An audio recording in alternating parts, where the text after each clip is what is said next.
One issue that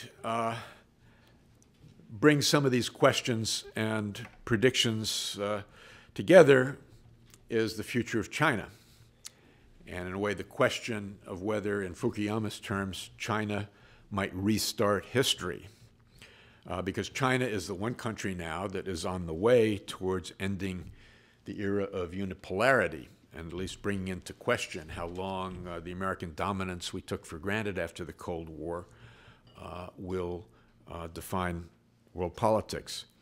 Well, Fukuyama's solution to the question was for China to join the West, to join the end of history, to become westernized, as it were. But he doesn't say much about, or really anything about whether that is likely to happen. And in that sense, I think it leaves this question as a huge potential exception to the end of history. Mearsheimer's solution to China is, given his assumption of almost inevitable conflict between great powers, his solution is to try to create a potent military coalition to contain China. And Huntington's solution, although he offers two possibilities, his main solution is the reverse of either of those, and that is to respect China's difference and to accommodate China.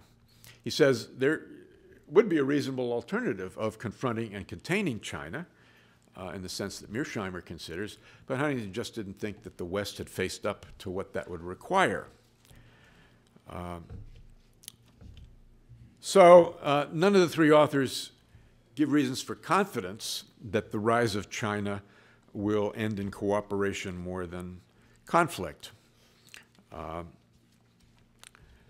In this sense, maybe Mearsheimer's argument is the most prominent because he's the most forthright in predicting conflict between China and the West, although his solution is dubious since he believes the liberal policy of engagement doesn't work to solve the China problem, and in fact makes it worse, because he writes, "The United States has a profound interest in seeing Chinese economic growth slow.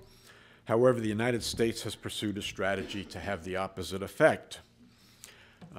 It's hard to imagine, though, that some sort of economic warfare that might work in the other direction is either feasible or not counterproductive. On the other hand, if you believe the rest of Mearsheimer's book, it's uncertain that we should be as alarmed as he says, because elsewhere in the book he argues that the most stable solution to international conflict is bipolarity of the sort we had during the Cold War, where power is so evenly balanced that neither of the main power centers dares risk escalating conflict to the level of war.